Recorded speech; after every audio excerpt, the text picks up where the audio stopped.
1억을 평생 못 모으는 진짜 이유. 1억을 모으면은 어떤 상황, 삶이 달라지는지 와닿지가 않습니다. 바로 보여드릴게요. 1억 모으면 어떻게 되는지. 모네타라는 사이트입니다. 아마 재테크 하시는 분들은 많이 알고 계실 텐데요. 요거 사이트도 나중에 한번 다뤄볼 텐데 네이버에서 쳐서 나옵니다. 적금이나 예금, 수시 입출식, CMA, 금융기관별 찾기, 은행, 저축은행. 예전에 제가 재테크 처음 시작할 때 이 사이트 많이 활용했거든요. 일단 한번 보도록 하겠습니다. CMA, 매일 입출금이 가능한 하루마다 이자를 주는 증권사 상품이죠. 1억을 모으면 어떻게 되냐? 100만, 1000만, 1년을 거치한다고 생각을 하면은 287만 6천 원을 준대요. 우리 종금 거니까 종합금융사니까 예금자 보호도 되죠. 5천만 원까지는 그냥 뭐 예금자 보호 생각하지 말고 1억 하면은 287만 6천 원이 공짜입니다. 그러면은 월로 한번 쳐볼게요. 287만 6천 원을 월로 치면은 23만 9천 원이니까 한 24만 원이에요. 월에 24만 원. 제 월급이 200만 원이면 24만 원이 더 추가가 되는 겁니다. 공짜의 돈이 생기는 거예요. 1억을 모으게 되면 어떻게 된다? 24만 원에 공짜 돈이 생긴다. 요런 것들을 알게 되면 이제 돈이 모이게 됩니다. 월 24만원이고 이거 공짜니까 어떻게 돼요? 점심값, 핸드폰비, 교통비 이것까지는 안 되나요? 요런 것들이 공짜가 되면서 내가 저축액을 많이 할 수 있습니다.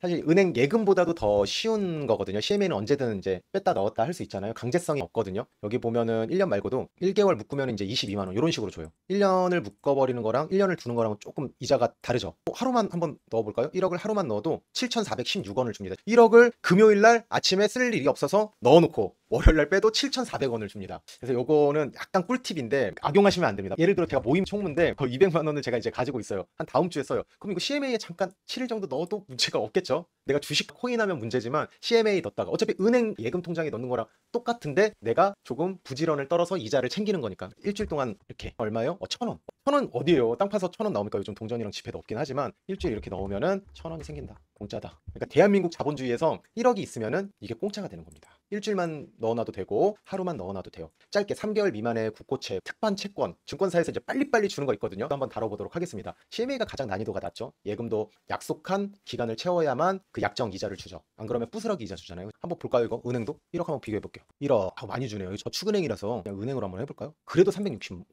수협은행, 카카오뱅크 330만 원 많죠. 1억 하면은 카카오뱅크는 330만 원. 대략 287을 290이라고 치면 한 40만 원 정도 차이가 나네요. 이렇게 하면서 어떤 걸 알 수가 있어요? 약속을 지키는 것만으로도 이자를 더 준다라는 거예요. 기간을 한 달 동안 하기로 했잖아. 그러면은 한 달 동안 하면은 약속된 이자를 주고 제가 그걸 어긴다면은 부스러기 이자를 준다. 라고 생각을 하시면 됩니다. 1억을 평생 못 모으는 진짜 이유는요. 1억을 모으면 어떤 상황 삶이 되는지 확 와닿지가 않아요. 그러면은 1억을 모으는 방법론에 대해서 하겠습니다. 1억 한 번에 모으려고 힘든데요. 1,000만 원 10번 모은다고 생각하면 조금 더 쉽습니다. 100만 원 100번 모은다고 하시면은 훨씬 쉬워요. 저 같은 경우에는 지금 저축을 하고 있거든요. 저도 적금을 합니다. 예금을 묶어요. 그래서 매달 종잣돈이 모이면은 바로 인출을 해서 그렇게 예금을 차곡차곡 쌓아 나갑니다. 저 같은 경우는 이제 단타 매매랑 스윙 매매를 하다 보니까 적금이나 CMA보다는 공격적인 자산이잖아요. 그래서 인출할 때마다 계속 있다 보니까 제가 월급을 받고 그냥 저축액보다 또 주식 투자 소득이 있어서 일반적으로 이제 예적금만 하시는 분들보다는 빠르게 모으기는 합니다. 그러나 시장 상황이 안 좋고 그럼 또 묶이기도 하죠. 그래서 저는 이제 단타 스윙만 하게 되는데 한번 보여드리도록 할게요. 이렇게 한번 1,000만 원이 또 돼가지고 바로 또 이제 예금으로 묶으려고 합니다. 예금으로 묶으려고 이런 거 빨리빨리 1년을 할 필요는 없는 것 같아요. 카카오뱅크인데요. 한번 1년은 3.1%죠. 근데 이게 이렇게 스크롤하면 왜 10개월이 더 이자를 많이 주는지 모르겠어요. 짧게 하는 게 더 많이 줍니다. 9개월, 8개월. 그래서 그냥 사실 굳이 할 필요가 없어서 3개월로 하겠습니다. 그죠? 더 오래 도 이게 금리 인하 시즌이 돼가지고 36개월로 하면 오히려 2.8%네요. 더 오래 묶는데도 불구하고 더 조금 줍니다. 1,000만 원 지금 묶어야 되는데 아마 지금 새벽이라서 안 될 것 같긴 합니다. 그래서 3%, 연 3% 3개월 하도록 하겠습니다. 그러면은 77,000원이 공짜가 되는 겁니다. 사실 인플레이션 뭐 반영하면은 뭐 그런 것까지 따지면 그렇지만 그래도 종잣돈, 원금을 모을 수가 있다라는 겁니다. 한 번에 팍 모으는 것보다 쪼개서 하면은 조금 더 쉬워지더라고요. 아주 작은 습관의 힘이라는 책에서도 이런 것들 나오잖아요. 일단 작게 쪼개라.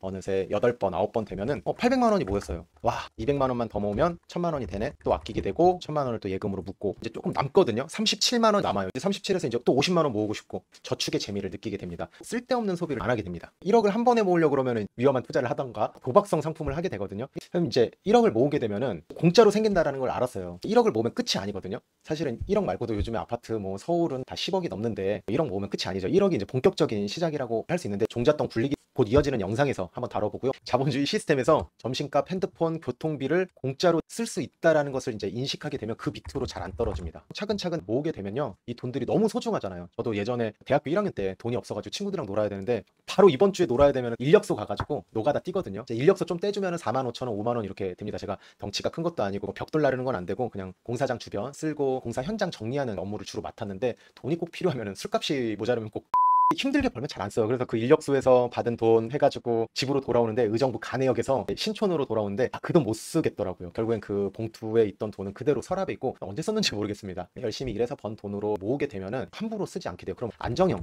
자산, 예금이라든지 채권, 내 집 마련을 위해서 또 부동산 공부도 착실하게 하고요. 저축하는 습관, 그리고 한번 모아봤다라는 경험에서 나오는 자신감이 이루 말할 수 없습니다. 1억을 모으면은 또 1억 5천 모으고 싶고, 중간중간에 충분히 공부를 해서 뭐 부동산을 할 수도 있고 장기 투자 가능한 곳에 넣을 수 있죠. 그래도 종잣돈 국내 주식에 넣으면 안 됩니다. 국내 주식엔 안 돼요. 국내 주식은 무조건 원화채굴 인출해야 됩니다. 계속 이야기 드릴 거예요. 세 번째, 결국에는 월 저축 금액을 확보를 해야 됩니다. 월 저축액은 어떻게 나옵니까? 월금 마이너스 고정 지출 마이너스 변동 지출입니다. 고정 지출은 필수적으로 써야 되는, 이런 것들은 다 품위 유지비더라고요. 변동 지출을 줄여야겠죠? 그리고 고정 지출을 줄여야 되는데, 오늘 고정 지출만 한번 이야기 드릴게요. 소비 어떻게 해야 되는지 나오거든요. 뭐 고정 소비, 변동 소비, 자기 개발 소비, 관계적 소비. 일단 고정 지출을 줄여야 됩니다. 뭐 알뜰폰 아니면 저렴한 요금제로 바꿨어. 그럼 뭐 한 4만 원 쓰다가 예를 들어 2만 원이라고 해볼게요. 그럼 월 2만 원이 나옵니다. 사실 너무 미비하다고 생각할 수 있어요. 그러나 이 요금제를 찾아보는 그 과정 속에서 또 심리가 바뀝니다. 와, 진짜 이거 2만 원 줄이려고 내가 이렇게 고생해야 돼, 이러면서 아마 배달을 시켜 먹던 것도 포장을 하게 되고, 포장을 하는 것도 이제 외식을 줄이게 되면서 반찬 가게를 가고 할인마트를 찾게 됩니다. 이렇게 되면 저축액이 늘어나서 5만 원, 10만 원 더 많이, 15만 원을 줄이면 또 어떤 효과가 있어요? 아까 보셨잖아요. 그죠? 1억을 하게 되면 내가 한 24만 원 나오는 것처럼 대충 한 내가 7천만 원의 종잣돈을 가지게 되는 힘이 생기는 겁니다. 정확하게 보도록 하겠습니다. 한 달로 볼게요. 자, 수시 입출식 CMA로만 볼게요. 한 달 묶어 놓으면은 7천만 원 하면은 15만 원 5천 원이네. 6,500으로 하면은 14만 원, 6,700, 14만 9천 원. 자, 이 15만 원만 고정 지출, 변동 지출 이런 거 다 줄이게 되면은 6,700만 원을 갖게 되는 효과를 내니까요. 고정비 이거 2만 원, 3만 원 줄인다고 해서 뭐 얼마나 돼? 변동비 내가 배달 그거 줄인다고 해서 내가 얼마나 부자가 돼? 이런 생각보다는 종잣돈을 갖게 되는 효과, 직접 보셨잖아요.